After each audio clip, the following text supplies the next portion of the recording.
ഞങ്ങളും ക്രൂശിക്കപ്പെട്ട ക്രിസ്തുവിനെ പ്രസംഗിക്കുന്നു.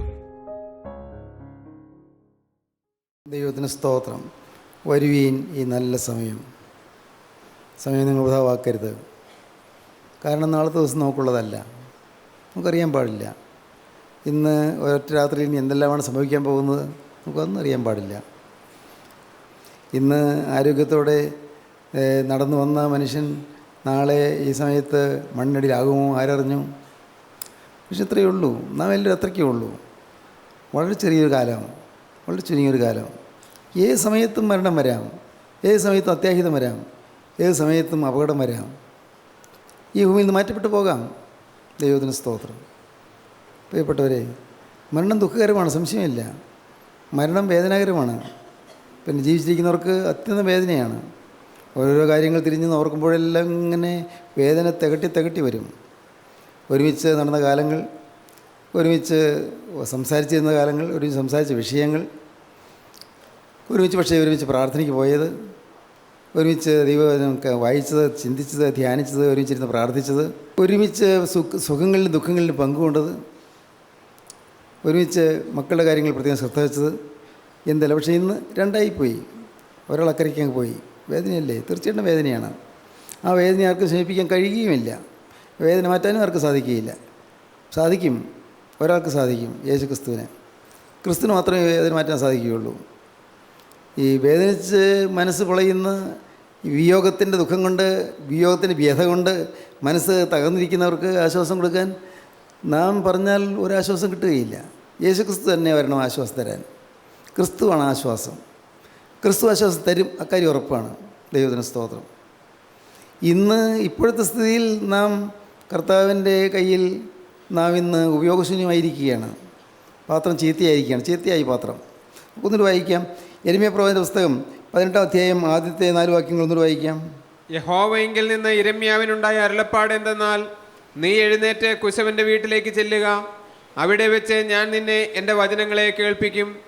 അങ്ങനെ ഞാൻ കുശവന്റെ വീട്ടിൽ ചെന്നപ്പോൾ അവൻ ചക്രത്തിന്മേൽ വേല ചെയ്തുകൊണ്ടിരുന്നു. കുശവൻ കളിമണ്ണ് കൊണ്ടുണ്ടാക്കിയ പാത്രം അവൻ്റെ കയ്യിൽ ചീത്തയായിപ്പോയി. കുശവൻ കളിമണ്ണ് കൊണ്ടുണ്ടാക്കിയ പാത്രം അവൻ്റെ കയ്യിൽ വെച്ച് തന്നെ ചീത്തയായിപ്പോയി. എന്നാൽ കുശവൻ അതിനെ തനിക്ക് തോന്നിയതുപോലെ മറ്റൊരു പാത്രമാക്കി തീർത്തു. കുശവൻ അത് എറിഞ്ഞു കളഞ്ഞില്ല. ചീത്തയായി പോയല്ലോ, പോട്ടെ, ഇനി വേണ്ട, വെച്ചില്ല. ഇത് ഉപയോഗമില്ലാതെ പോയല്ലോ, വേണ്ട, വെച്ചില്ല. എൻ്റെ പ്ലാൻ അനുസരിച്ച് വന്നില്ലല്ലോ, വേണ്ട, പോട്ടെ, എറിഞ്ഞു കളഞ്ഞില്ല. പക്ഷേ കുശവൻ എന്ത് ചെയ്തു? തനിക്ക് ബോധിച്ചതുപോലെ മറ്റൊരു പാത്രമാക്കി തീർത്തു. സ്തോത്രം. അതാണ് കൃപ, അതാണ് ദൈവത്തിൻ്റെ സ്നേഹം. യേശുക്രിസ്തുവിന് ബോധിച്ചതുപോലെ മറ്റൊരു പാത്രമാക്കി തന്നെ തീർക്കും. ഒരുപക്ഷേ നിന്നെക്കുറിച്ച് ഉദ്ദേശിച്ചതായ സ്വർഗീയ പരിപാടി നടന്നില്ല ഇതുവരെ, പക്ഷേ നിന്നെ ദൈവം ഉപയോഗിക്കും. നിന്നെ മറ്റൊരു പാത്രമാക്കി തീർക്കും.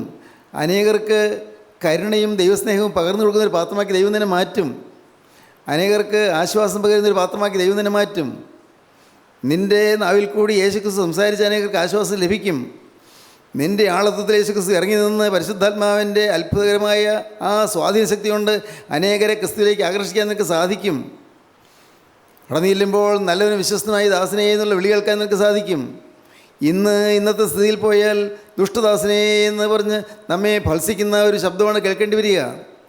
ഇന്നത്തെ സ്ഥിതിയിൽ പാപം വിടാതെ ജീവിച്ചു പോയാൽ, നാം ദൈവത്തെ മറന്ന് ജീവിച്ചു പോയാൽ, നാം പിന്നെയും വഴക്കും പിണക്കവും കലഹവും ശുണ്ഠിയുമായിട്ട് ജീവിച്ചു പോയാൽ, ഇന്നും മർക്കണപക്ഷി പിടിക്കുന്നത് മാറ്റാതെ ഇന്നും പാവത്തിന് അടിമപ്പെട്ട് ജീവിച്ചു പോയാൽ സംഭവിക്കാൻ പോകുന്നത്, അങ്ങ് ചെല്ലുമ്പോൾ കൊള്ളരുതാത്ത ദാസനെ എന്നുള്ള വിളിയാണ്. കൊള്ളരുതാത്ത ദാസനെ, ദുഷ്ടദാസനെ. കൊള്ളരുതാത്ത ദാസനെന്ന് ദുഷ്ടദാസനെന്നാണ് വിളിക്കുന്നത്.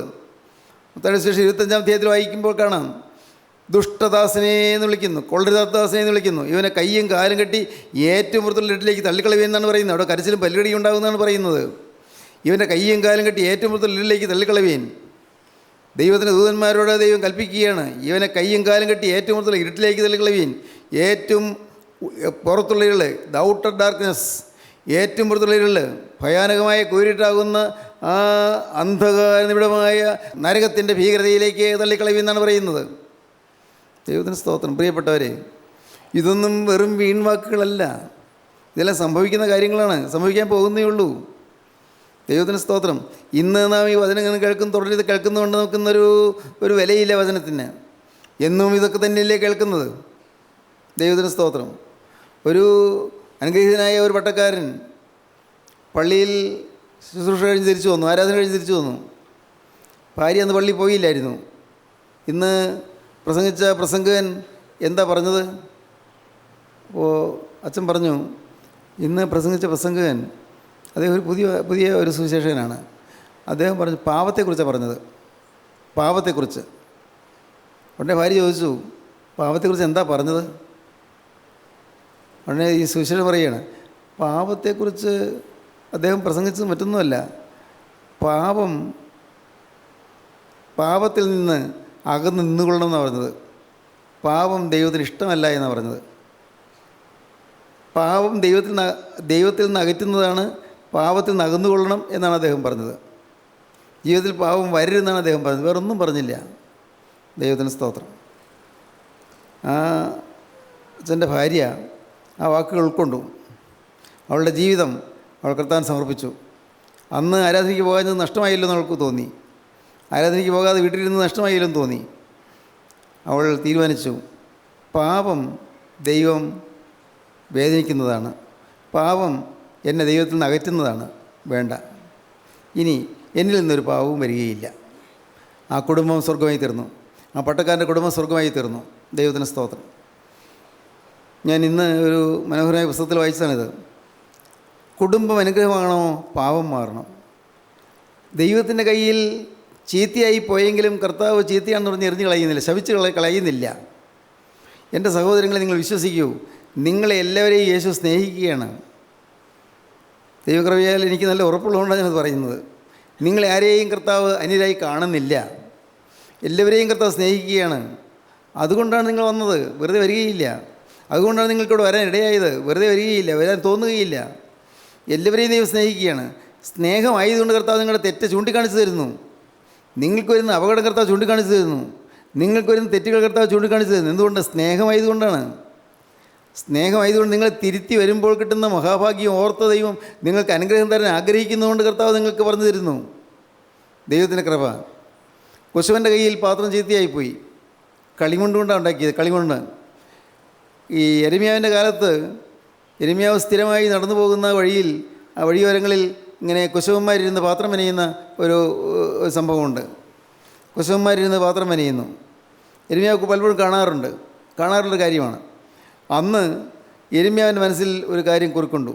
എന്താണ്? കുശവൻ പാത്രം മെനയുന്നു. ആ പാത്രം ചീത്തയായി പോയി കണ്ടാൽ, ഉദ്ദേശിച്ചതുപോലെ ആകുന്നില്ലെന്ന് കണ്ടാൽ, ആ കുശവൻ ആ പാത്രം അത് ഉടച്ചു കളയുന്നു. നശിപ്പിക്കുകയല്ല, ഉടച്ചു കളയുന്നു. ഉടച്ചിട്ട് അത് പൊടിക്കുന്നു. അത് പൊടിച്ച് നല്ല പൊടിയായി കഴിഞ്ഞിട്ട് അത് കുശവൻ അതിട്ട് കുഴയ്ക്കുന്നു. കുശവൻ കുഴയ്ക്കുമ്പോൾ പാവം അവൻ്റെ കഷ്ടപ്പാട് കൊണ്ട് അവൻ്റെ ശരീരത്തിലുള്ള വിയർപ്പ് അതിൽ കലരുന്നു, അവൻ്റെ കയ്യിലെ വിയർപ്പ് അതിൽ കലരുന്നു. മാത്രമല്ല, അവൻ നഷ്ടപ്പെട്ടു പോയല്ലോ എന്നുള്ള ദുഃഖം കൊണ്ട് അവൻ അധ്വാനിക്കുന്നതുകൊണ്ട് അവൻ്റെ കണ്ണിൽ നിന്ന് കണ്ണുനീര് വരികയും ചെയ്യുന്നു. കണ്ണുനീരും വിയർപ്പും എല്ലാം ഇഴുകിച്ചേർന്ന് ഈ പാത്രം അത് കുഴച്ച്, മണ്ണ് വീണ്ടും കുഴച്ച് കുശവൻ അത് പണിയാൻ തുടങ്ങുന്നു. ഇതുമാത്രമല്ല, കുശവൻ ആ മണ്ണ് കുഴയ്ക്കുമ്പോൾ കാലുകൊണ്ട് ചവിട്ടി കുഴയ്ക്കുന്നു. കാലുകൊണ്ട് ചവിട്ടി കുഴയ്ക്കുമ്പോൾ കാലിൽ ചെറിയ ചെറിയ തരികൾ വന്ന് കൊള്ളുന്നു. കുശവൻ വേദനിക്കുന്നു. ചിലയിടത്ത് കുശവന് മുറിവേൽക്കുന്നു. അപ്പോൾ മുറിയിൽ നിന്ന് വരുന്ന രക്തവും കൂടിയാണ് ഇത് കുഴയ്ക്കുന്നത്. ഇതെല്ലാം കൂടി യെരമ്യാവ് കണ്ടിട്ടുണ്ട്. യെരമ്യാവിൻ്റെ മനസ്സിലായ ആ ഒരു പിക്ചർ, ആ ഒരു ചിത്രമുണ്ട്. കുശവൻ അത് എറിഞ്ഞ് കളയാതെ, നഷ്ടപ്പെടുത്തി കളയാതെ വീണ്ടും ഇടിച്ച് പൊടിക്കുന്നു, പൊടിച്ച് തകർക്കുന്നു. തകർത്തിട്ട് അതിനെ കുശവൻ തൻ്റെ കൈകൊണ്ട് കുഴയ്ക്കുന്നു, കാലുകൊണ്ട് ചവിട്ടി കുഴയ്ക്കുന്നു. കുശവൻ അങ്ങനെ വിയർപ്പ് ഒഴുക്കുന്നു. കഷ്ടപ്പെട്ട് അധ്വാനിച്ച് ആ പാത്രം പിന്നെയും പുതിയ ഒരു രൂപത്തിൽ, പുതിയൊരു ആകൃതിയിൽ അത് മെനഞ്ഞെടുക്കുന്നു. ഇതിനു മുമ്പ് ഉദ്ദേശിച്ച ആകൃതിയിലല്ല, വേറൊരു പുതിയ ആകൃതിയിൽ മനോഹരമായ പാത്രമായി തീരുന്നു. ദൈവത്തിന് സ്തോത്രം. ഈ മണ്ണ് എവിടെ നിന്ന് എടുത്തതാണ്? ഇത് അനേകം ജീവികൾ, കന്നുകാലികളാകാം, അനേകം ജീവികൾ മേഞ്ഞു കിടന്ന സ്ഥലത്ത് നിന്ന് അത് അവിടെ നിന്ന് കോരിയെടുത്തതാണ് ഈ മണ്ണ്. ഈ മണ്ണ് ഇപ്പോൾ പാത്രമായി തീരുന്നുണ്ട്. പക്ഷേ അത് പണ്ട് എവിടെയായിരുന്നു? അത് വെറും തറ പോലെ നിലത്ത് കിടക്കുകയായിരുന്നു. അത് ശൂന്യതയിൽ കിടക്കുകയായിരുന്നു, ഒന്നുമില്ലായ്മയിൽ കിടക്കുകയായിരുന്നു, ഒരു പ്രയോജനമില്ലാതെ കിടക്കുകയായിരുന്നു. ആ മണ്ണ് കുശവൻ അവിടെ കിളച്ച് അടിയിൽ നിന്ന് മണ്ണെടുത്ത് അധ്വാനിച്ച് കഷ്ടപ്പെട്ട് മണ്ണ് എടുത്തുകൊണ്ട് വന്ന് കളിമണ്ണ് എടുത്തുകൊണ്ട് വന്ന് കുശവൻ വീട്ടിൽ കൊണ്ടുവന്ന് അവൻ്റെ ചക്രത്തിൽ വെച്ച് അവനത് പണിയുകയാണ്. ദൈവത്തിന് സ്തോത്രം. പ്രിയപ്പെട്ടവരെ, നാം എല്ലാം അങ്ങനെയായിരുന്നു. എന്തായിരുന്നു നമ്മുടെ പഴയ കാലം? ഞാൻ പിന്നെയും പഴയതിലേക്ക് വരട്ടെ. കോപം. നമ്മുടെ വീട്ടിൽ എന്തായിരുന്നു കോപത്തിൻ്റെ അട്ടഹാസങ്ങൾ? ചെറുപ്പക്കാർ കോപിച്ച് പറഞ്ഞ് അപ്പനോടോ അമ്മയോടോ ധിക്കാരം പറയുന്നതായ കാലങ്ങൾക്ക് ഓർമ്മയില്ലേ? എത്രയോ ചെറുപ്പക്കാർ അപ്പനെയും അമ്മയെയും നിരസിക്കുന്നവരില്ലേ? അപ്പനെയും അമ്മയും വേദനിപ്പിക്കുന്നവരില്ലേ? ഇല്ലേ? ഓർത്ത് നോക്കൂ. ഒരുപക്ഷെ അപ്പനെ തല്ലിയവരില്ലേ? പറയാൻ പേടിയാവുന്നു. അമ്മയെ തല്ലിയവരില്ലേ? ദൈവമേ, ഞാൻ ഭയത്തോടെ ഓർക്കുകയാണ്. സദസ്യവാക്യങ്ങൾ 30:11, 30:11, 30:17. അപ്പനെ ശപിക്കുകയും അമ്മയെ അനുഗ്രഹിക്കാതിരിക്കുകയും ചെയ്യുന്ന ഒരു തലമുറ. അപ്പനെ ശപിക്കുകയും അമ്മയെ അനുഗ്രഹിക്കാതിരിക്കുകയും ചെയ്യുന്ന ഒരു തലമുറ. അപ്പനെ പരിഹസിക്കുകയും അമ്മയെ അനുസരിക്കാതിരിക്കുകയും ചെയ്യുന്ന കണ്ണിനെ തോട്ടരികത്തെ കാക്ക കൊത്തിപ്പറിക്കുകയും കഴുകിൻ കുഞ്ഞുങ്ങൾ തിന്നുകയും ചെയ്യും. അപ്പനെ ശപിക്കുകയും അമ്മയെ അനുഗ്രഹിക്കാതിരിക്കുകയും ചെയ്യുന്ന ഒരു തലമുറ. തങ്ങൾക്ക് തന്നെ നിർമ്മലരായി തോന്നുന്നവരും അശുദ്ധി കഴുകിക്കളയാത്തവരുമായ ഒരു തലമുറ. അയ്യോ, ഈ തലമുറയുടെ കണ്ണുകൾ എത്ര ഉയർന്നിരിക്കുന്നു, അവരുടെ കണ്ണിമകൾ എത്ര പൊങ്ങിയിരിക്കുന്നു. അഹങ്കാരികളാണ്. അപ്പനെ ശപിക്കുന്നു, അപ്പനെപ്പരാകുന്നു. അപ്പനെ അപ്പ എന്ന് വാത്സല്യത്തോടെ വിളിക്കാൻ തോന്നുന്നില്ല. അപ്പനെ മധുരമായി ആ വാർദ്ധക്യത്തിൽ അപ്പനെ തലോടാനോ അപ്പൻ്റെ കാര്യം നോക്കാനോ തോന്നുന്നില്ല. അപ്പനൊരു ശാപമായി, അപ്പനൊരു അധികപ്പറ്റായും തീർന്നിരിക്കുകയാണ്. അതുപോലെ അമ്മയും. അമ്മ ഒരു കാലത്ത് ആ വീട് അടക്കി ഭരിച്ചിരുന്ന അമ്മ ഇന്നൊരു അധികപ്പറ്റായി തീർന്നിരിക്കുന്നു. അമ്മയെ മക്കൾ മാനിക്കുന്നില്ല, ആദരിക്കുന്നില്ല, സ്നേഹിക്കുന്നില്ല. ഇതൊരു ശല്യമാണല്ലോ എന്നാണ് ചിന്തിക്കുന്നത്. ശല്യമാണല്ലോ. പ്രിയപ്പെട്ടവരെ, അങ്ങനെ ചിന്തിക്കുന്ന എത്രയോ ആളുകളുണ്ട്. എല്ലാം ശാപകരമാണ്, അതെല്ലാം ദോഷമാണ്. അപ്പനെ ശപിക്കുകയും അമ്മയെ അനുഗ്രഹിക്കാതിരിക്കുകയും ചെയ്യുന്ന ഒരു തലമുറ. തങ്ങൾക്ക് തന്നെ നിർമ്മലരായി തോന്നുന്നവരും അശുദ്ധി കഴുകിക്കളയാത്തവരുമായ ഒരു തലമുറ. അശുദ്ധി കഴുകിക്കളഞ്ഞിട്ടില്ല. ഞാൻ നിർമ്മലനാണ്, ഞാൻ പള്ളിയിൽ പോകുന്നുണ്ട്, ഞാൻ നമസ്കാരം ചൊല്ലുന്നുണ്ട്, ഞാൻ നോമ്പ് നോക്കുന്നുണ്ട്, ഞാൻ പ്രാർത്ഥിക്കുന്നുണ്ട്, എനിക്കെന്നാ കുഴപ്പം എന്ന് ചിന്തിക്കുന്ന ഒരു തലമുറ. അവരുടെ അയ്യോ, ഈ തലമുറയുടെ കണ്ണുകൾ എത്ര ഉയർന്നിരിക്കുന്നു, അവരുടെ കണ്ണിമകൾ എത്ര പൊങ്ങിയിരിക്കുന്നു. അഹങ്കാരികളാണ്, കണ്ണ് പൊങ്ങിയിരിക്കുന്നു. എന്നെ ചോദ്യം ചെയ്യാൻ ആരുണ്ടായെന്ന് പറഞ്ഞിട്ടില്ല, അവർ അഹങ്കാരത്തോടെ നിൽക്കുന്നു. അഹങ്കരിക്കുന്നവരായ ചെറുപ്പക്കാർ. ദൈവത്തിന് സ്തോത്രം. അത് പിന്നെയും പറയുന്നു 17-ാമത്തെ വാക്യം. അപ്പനെ പരിഹസിക്കുകയും അമ്മയെ അനുസരിക്കാതിരിക്കുകയും ചെയ്യുന്ന കണ്ണിനെ തോട്ടരികത്തെ കാക്ക കൊത്തിപ്പറിക്കുകയും കഴുകിൻ കുഞ്ഞുങ്ങൾ തിന്നുകയും ചെയ്യും. തോട്ടരികത്തെ കാക്ക കൊത്തിപ്പറിക്കുകയും കഴുകിൻ കുഞ്ഞുങ്ങൾ തിന്നുകയും ചെയ്യും. ദുഷ്ടാത്മാക്കൾ നശിപ്പിക്കും. അപ്പനെ പരിഹസിക്കുന്നു, അമ്മയെ അനുസരിക്കുന്നില്ല. അങ്ങനെ ചെയ്യുന്നവരെ തോട്ടരികത്തെ കാക്ക കൊത്തിപ്പറിക്കും. ദുരാത്മാക്കൾ, ഭൂതാത്മാക്കൾ, പൈശാചികാത്മാക്കൾ, ദുർഭൂതങ്ങൾ ആ മനുഷ്യനെ പിടികൂടി നശിപ്പിക്കും. മാതാപിതാക്കളെ ആദരിച്ചു കൊള്ളണം, മാതാപിതാക്കളെ ബഹുമാനിച്ചു കൊള്ളണം, മാതാപിതാക്കളെ ഏറ്റവും കാര്യമായി നോക്കിക്കൊള്ളണം. നിങ്ങൾക്ക് ഹിതകരമില്ലാത്ത രീതിയിൽ ഒരുപക്ഷെ അവരുടെ അറിവുകേട് കൊണ്ടോ അതല്ലെങ്കിൽ അവരുടെ വിവേകക്കുറവ് കൊണ്ടോ എന്തെങ്കിലും പറയുകയോ ചെയ്യുകയോ ചെയ്താലും നിങ്ങൾ ക്ഷമിക്കണം. ചെറുപ്പക്കാർ ക്ഷമിക്കണം, മക്കൾ ക്ഷമിക്കണം, മരുമോൾ ക്ഷമിക്കണം. അമ്മായിയും ഒരുപക്ഷെ ഒരു വിവരക്കേട് കൊണ്ട് നിങ്ങൾ പറഞ്ഞു തന്നിരിക്കട്ടെ. മരുമോൾ ക്ഷമിക്കണം, സഹിക്കണം. അങ്ങനെ കുടുംബം ഐശ്വര്യമായി പോകണം. എന്താണ് പറഞ്ഞത്? അപ്പനെ പരിഹസിക്കുകയും അമ്മയെ അനുസരിക്കാതിരിക്കുകയും ചെയ്യുന്ന ഒരു കണ്ണിനെ തോട്ടരികത്തെ കാക്ക കൊത്തിപ്പറിക്കുകയും കഴിയും കുഞ്ഞുങ്ങൾ തിന്നുകയും ചെയ്യും. ദൈവത്തിന് സ്തോത്രം. ഇന്ന് അനേക കുടുംബങ്ങൾ തകർന്നു കിടക്കുന്ന ഇങ്ങനെയെല്ലാമുള്ള കാര്യങ്ങളിലാണ്. പ്രാർത്ഥനയില്ലേ? ഉണ്ടല്ലോ. സൺഡേ സ്കൂൾ പിള്ളേർ വിടുന്നില്ലേ? ഉണ്ടല്ലോ. യൂത്ത് ലീഗില്ലേ? യുവജന പ്രസ്ഥാനമില്ലേ? അതിലും വിടുന്നുണ്ടല്ലോ. എല്ലാ യോഗങ്ങളുമുണ്ട്, എല്ലാ പ്രാർത്ഥനകളുമുണ്ട്, എല്ലാ നമസ്കാരങ്ങളുമുണ്ട്, എല്ലാം ഉണ്ട്. ചട്ടം കെട്ടുകളെല്ലാം ഉണ്ട്. പള്ളി പെരുന്നാളില്ലേ? ഉണ്ടല്ലോ. എല്ലാം ഉണ്ട്. നല്ല മനോഹരമായ റാസകളില്ലേ? ഉണ്ട്. റാസയുടെ മുമ്പിൽ അവിടെ ബാൻഡ് ഊതിക്കൊണ്ട് പോകുന്ന സംഗീത വിദ്വാൻമാരില്ലേ? അതുമുണ്ട്. പ്രിയപ്പെട്ടവർ, എന്തിനാ കുറവ്? പക്ഷേ സ്വന്തം വീട്ടിൽ നാശമാണ്, സ്വന്തം വീട്ടിൽ നരകമാണ്. വീട്ടിൽ പരസ്പരം ഇണക്കമില്ല, കുടുംബം മുടിഞ്ഞു കിടക്കുന്നു. എന്തിനാണ് ഞാൻ ഇതെല്ലാം ഇങ്ങനെ പറയുന്നത്? ആവർത്തിച്ച് പറയുന്നത് എന്തിനാണ്?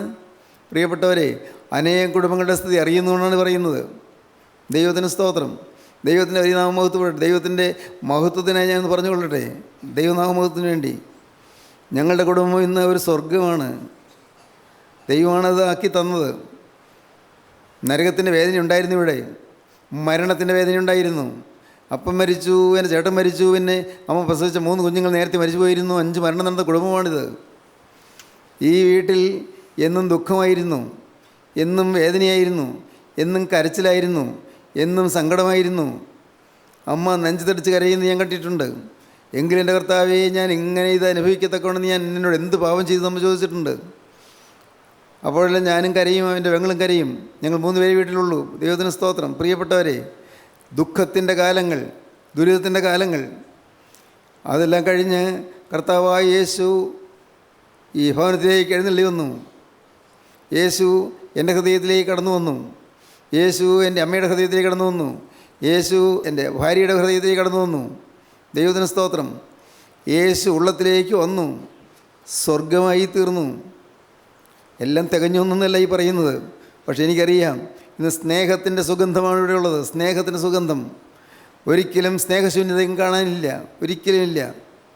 നിങ്ങളുടെ നിരന്തരം വരുന്നവർക്ക് കാണാമല്ലോ, ഇവിടെ സ്നേഹമേ ഉള്ളൂ. ഞങ്ങൾ ഭക്ഷണം കഴിക്കുമ്പോൾ ചിലപ്പോൾ പൊട്ടിച്ചിരിച്ചെന്ന് വരും, സന്തോഷത്തിൻ്റെ വർത്തമാനങ്ങൾ പറഞ്ഞു വരും.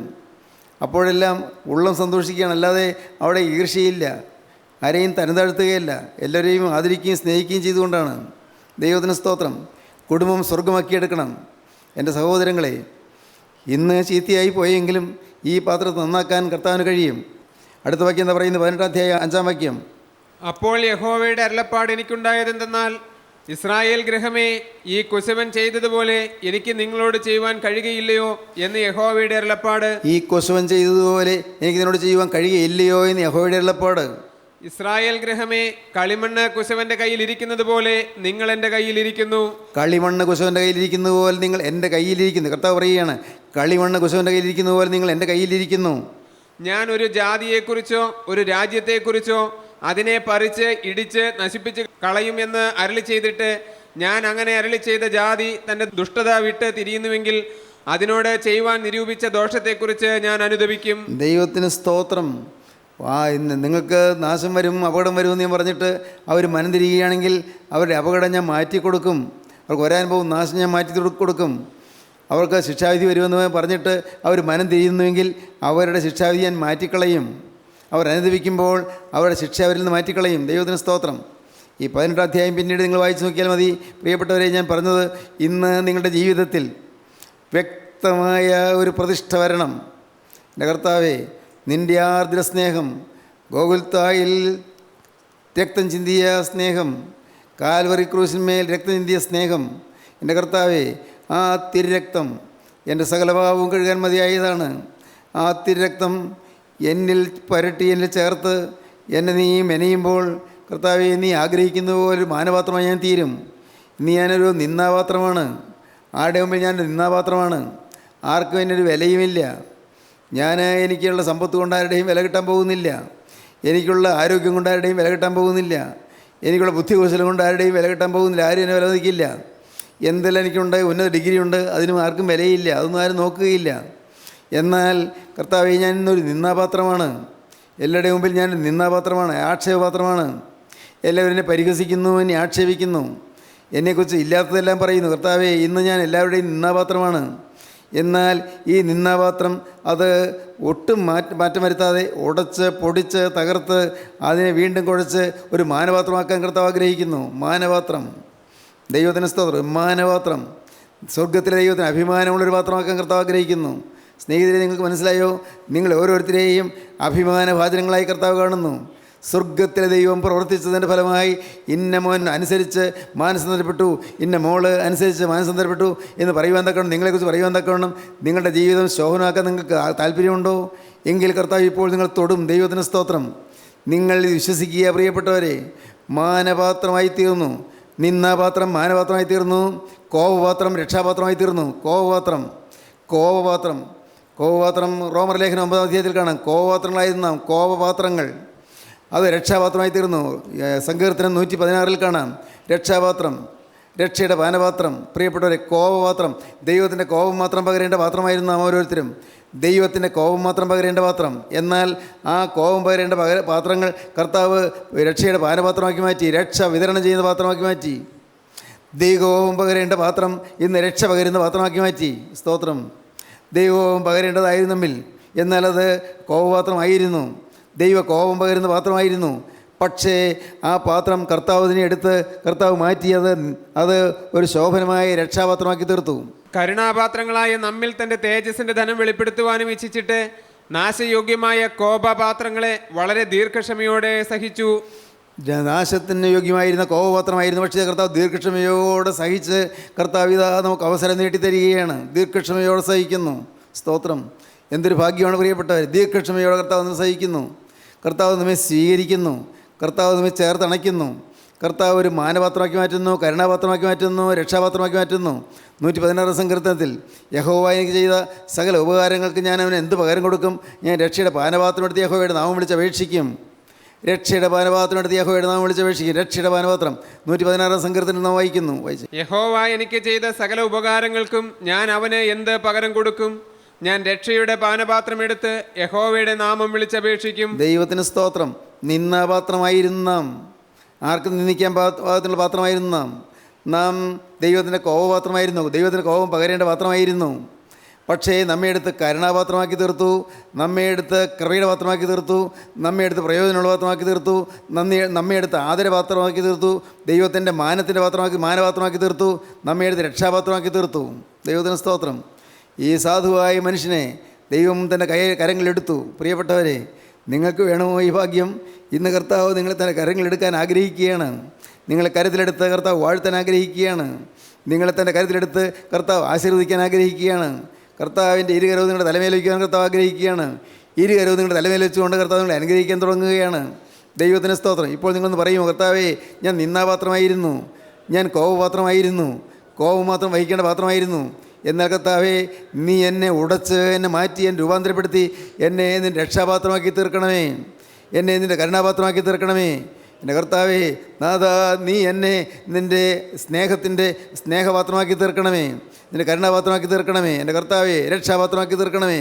എന്നിൽ കൂടെ രക്ഷ വല്ലരിലേക്കും പകരാൻ തക്കവണ്ണം രക്ഷയുടെ പാനപാത്രമാക്കി തീർക്കണമേ. ദൈവത്തിന് സ്തോത്രം! അനേകർക്ക് രക്ഷ കൊടുക്കുന്ന ഒരു പാത്രമാക്കി എന്നെ മാറ്റണമേ. എന്നെ അനേകരുടെ ഹൃദയത്തിന് ആശ്വാസം കൊടുക്കുന്ന ഒരു പാത്രമാക്കി നീ എന്നെ മാറ്റണമേ. ദൈവത്തിന് സ്തോത്രം! പ്രിയപ്പെട്ടവരെ, നിങ്ങൾക്ക് പ്രാർത്ഥിക്കാൻ തോന്നുന്നുണ്ടോ? നല്ലൊരു അവസരമാണിത്, നല്ല സമയമാണിത്. നിങ്ങൾക്ക് വാസ്തവമായി തീരുമാനമെടുത്താൽ നിങ്ങളുടെ കാര്യത്തിൽ കർത്താവ് കയറി പിടിക്കും. സംശയിക്കേണ്ട. നിങ്ങളുടെ കഴിഞ്ഞ കാല പാവങ്ങളൊന്നും കർത്താവ് ചോദിക്കുകയില്ല. മുടിയുമുത്രം തിരിച്ചു വന്നപ്പോൾ അപ്പം ചോദിച്ചോ, മോനെ, നീ എങ്ങനെ ജീവിച്ചവനാണ്? നീ പന്നിയുടെ തവിടത്തിൻ്റെ പിറകെ പോയവനല്ലേ? നീ വേണ്ടാതിന് ജീവിച്ചവനല്ലേ? ദുർനിർപ്പുകാരുടെ കൂടെ ജീവിച്ചവനല്ലേ? നീ എല്ലാം ചെലവഴിച്ച് നശിപ്പിച്ചവനല്ലേ? അപ്പം ചോദിച്ചില്ല. അപ്പൻ എന്ത് ചെയ്തു? അപ്പൻ കൈ നീട്ടി അവനെ വാരി പുണർന്നു, അവനെ ആലിംഗനം ചെയ്തു. അപ്പൻ അവൻ്റെ നെറുകയിൽ ഉമ്മ വെച്ചു, അവനെ കവിളിൽ ചുംബിച്ചു, അവനെ ചേർത്തണച്ചു. അപ്പൻ ഒരു വലിയ നിധി കിട്ടിയതുപോലെ തിരികെ കൊണ്ടുവന്ന്, ഈ മകൻ മരിച്ചവനായിരുന്നു, എന്നാൽ വീണ്ടും ജീവിച്ചിരിക്കുന്നു, കാണാതെ പോയിരുന്നു, കണ്ടുകിട്ടിയിരിക്കുന്നു. ദൈവത്തിന് സ്തോത്രം! ഈ എൻ്റെ മുഖം മരിച്ചവനായിരുന്നു. ദൈവത്തിന് സ്തോത്രം! വേലക്കാട് പറയുകയാണ്, വേഗം മേൽത്തരമായി കൊണ്ടുവന്ന് ധരിപ്പിപ്പീൻ, ഇവൻ്റെ കൈക്ക് മോതിരവും കാലിന് ചെരുപ്പ് പിടിപ്പിപ്പീൻ. സ്തോത്രം! പ്രിയപ്പെട്ടവരെ, ഈ ഭാഗ്യം നമുക്കിന്ന് തരുമെന്നാണ് കർത്താവ് പറയുന്നത്. നിങ്ങളിന്ന് അനേകം ആയിരങ്ങൾ ഈ വാക്കുകളെ കേട്ടുകൊണ്ടിരിക്കുന്നുണ്ടല്ലോ. സഹോദരങ്ങളെ, ഞാൻ പറയട്ടെ, നിങ്ങൾ ഈ വാക്കുകളെ കേൾക്കുന്ന ഓരോന്നും നിങ്ങൾക്ക് വേണ്ടിയുള്ള ദൈവത്തിൻ്റെ സ്വർഗത്തിലെ തൂമൊഴികളാണ്. നിങ്ങൾക്ക് വേണ്ടി സ്വർഗം തരുന്ന തൂമുത്തുകളാണ്. ദൈവത്തിന് സ്തോത്രം! നിങ്ങൾക്ക് വേണ്ടി കർത്താവ് തരുന്നതായ സ്വർഗീയ മുത്തുമണികളാണ്. പ്രിയപ്പെട്ടവരെ, ഇത് നിങ്ങളിന്ന് ഏറ്റെടുക്കുക, നിങ്ങൾ വാങ്ങുക. കർത്താവേ, ഇനി ഞാൻ പഴയ മനുഷ്യനല്ല. യേശുവേ, ഇനി ഞാൻ പഴയ പ്രകൃതിയല്ല, പഴയ സ്വഭാവമല്ല. മാറി കർത്താവേ, ഞാൻ നിന്നാപാത്രമായിരുന്നു, ഞാൻ നിൻ്റെ കോപം പകരേണ്ട പാത്രമായിരുന്നു. പക്ഷേ ഇന്ന് ഞാൻ കരുണാപാത്രമാണ്. ദൈവത്തിൻ്റെ കരുണ പകർന്നിരിക്കുന്നു. ഇന്ന് ഞാൻ സ്നേഹപാത്രമാണ്. കർത്താവേ, ഇന്ന് ഞാൻ നിന്നാപാത്രമല്ല, ഞാൻ ഇന്ന് മാനപാത്രമാണ്. കർത്താവേ, നിൻ്റെ മാനപാത്രമാക്കി നീ എന്നെ മാറ്റുന്നല്ലോ. കർത്താവേ, നാഥാ, ഞാനിതാ എന്നെ മുഴുവനായി നിൻ്റെ കരങ്ങളിലേക്ക് തിരികുകയാണ്. ഏൽപ്പിച്ചു കൊടുക്കൂ, സംശയിക്കാതെ വിട്ടുകൊടുക്കൂ. യേശുവിനോട് പറയൂ, കർത്താവേ, ഇന്ന് ഞാൻ നിൻ്റെ വകയായി എന്നെ തന്നെ സമർപ്പിക്കുന്നു. ഇന്ന് ഞാൻ പുതിയ സൃഷ്ടിയായി എന്നെ തന്നെ സമർപ്പിക്കുന്നു. നാഥാ, ഇന്ന് മുതൽ ഞാൻ പുതിയ മനുഷ്യനായി ജീവിക്കുമെന്ന് തീരുമാനിക്കുന്നു. യേശുവേ, നീ എനിക്ക് വേണ്ടി കുരിശിൽ മരിച്ചതിനാൽ ഇന്നു മുതൽ ഞാൻ നിനക്കായി ജീവിക്കും. ഹല്ലേലൂയ! ദൈവത്തിന് സ്തോത്രം! നിങ്ങൾക്ക് പറയാൻ തോന്നുന്നുണ്ടോ? എങ്കിൽ നിങ്ങളുടെ ഹൃദയത്തിൽ പറയാം, യേശുവേ, നീ എനിക്ക് വേണ്ടി മരിച്ചതിനാൽ ഇന്നു മുതൽ ഞാൻ നിനക്കായി ജീവിക്കുന്നു. അല്ല, ഹൃദയത്തിൽ പറയുകയല്ല, നാവെടുത്ത് പറയാൻ ആഗ്രഹമുണ്ടെങ്കിൽ ഞാൻ പറഞ്ഞു തരാം. നിങ്ങൾക്ക് പറയാം, യേശുവേ, എൻ്റെ യേശുവേ, എൻ്റെ രക്ഷകനായ യേശുവേ, ഞാൻ ഇന്നു മുതൽ ഒരു പുതിയ സൃഷ്ടിയായി ജീവിക്കും. നീ എനിക്ക് വേണ്ടി മരിച്ചതിനാൽ ഇന്നു മുതൽ ഞാൻ നിനക്കായി ജീവിക്കും. എൻ്റെ യേശുവേ, സാത്താനെ ഞാൻ ഉപേക്ഷിക്കുന്നു, ദുരാത്മാക്കളെ ഞാൻ ഉപേക്ഷിക്കുന്നു, ദുർഭൂതങ്ങളെ ഞാൻ ഉപേക്ഷിക്കുന്നു, ബാധകളും ബന്ധനങ്ങളെ ഞാൻ ഉപേക്ഷിക്കുന്നു. ഞാൻ യേശുക്രിസ്തുവിനെ എൻ്റെ കർത്താവും രക്ഷിതാവുമായി സ്വീകരിക്കുന്നു. ഞാൻ യേശുവിനെ സ്വീകരിക്കുന്നു, ഞാൻ യേശുവിനെ സ്വീകരിക്കുന്നു. യേശുവേ, എന്നോട് മനസ്സിലെയ്യണമേ, എൻ്റെ കരുത്തിൽ കയറി പിടിക്കണമേ. ഹല്ലേലൂയ. ഞങ്ങളുടെ വാഴ്ത്തപ്പെട്ട പിതാവേ, സ്വർഗീയ പിതാവേ, ഞങ്ങളുടെ വാഴ്ത്തപ്പെട്ട കർത്താവേ, അതിമനോഹരമായ സമയത്തിനായി ഞങ്ങൾ നിന്നെ സ്തുതിക്കുന്നു, ഞങ്ങൾ നിന്നെ സ്തോത്രം ചെയ്യുന്നു. കർത്താവേ, നിൻ്റെ ഈ മക്കളുടെ കൈകളിലൂടെ കയറി പിടിച്ചതിനായി നന്ദിയോടെ സ്തോത്രം. അപ്പോൾ ഈ മക്കളോട് അനുഗ്രഹിച്ചതിനായി നന്ദിയോടെ സ്തോത്രം. നിന്നാപാത്രങ്ങളെ മാനപാത്രങ്ങളാക്കി മാറ്റിയ കൃപയ്ക്കായി നന്ദിയോടെ സ്തോത്രം. കോപപാത്രങ്ങളെ കരുണാപാത്രങ്ങളാക്കി തീർത്ത് മനോഹരമായ കൃപയ്ക്കായി സ്തോത്രം. അപ്പോൾ ആ രക്ഷയുടെ പാനപാത്രം ഞങ്ങളുടെ കയ്യിലേക്ക് തന്നതിനായി സ്തോത്രം. ഈ രക്ഷയുടെ ദൂത് വഹിച്ചുകൊണ്ട് ഞങ്ങൾ ഓടട്ടെ കർത്താവേ. ഈ രക്ഷയുടെ സന്ദേശം വഹിച്ചുകൊണ്ട് ഞങ്ങൾ നാടാകെ ഓടി പടരട്ടെ കർത്താവേ. അവിടുന്ന് നാം മഹത്വപ്പെടുത്തണമേ, ഞങ്ങളെ തൃക്കൈയിൽ എടുക്കണമേ, ഈ ജനത്തെ അനുഗ്രഹിക്കണമേ, എല്ലാവരെയും അവിടുത്തെ രണ്ടാമത്തെ വരവിന് വേണ്ടി ഒരുക്കണമേ. യേശു ക്രിസ്തുവിൻ്റെ മഹത്വമേറിയ നാമത്തിൽ പ്രാർത്ഥിക്കുന്നു. കൃപയോടെ കേൾക്കണമേ. ആമീൻ.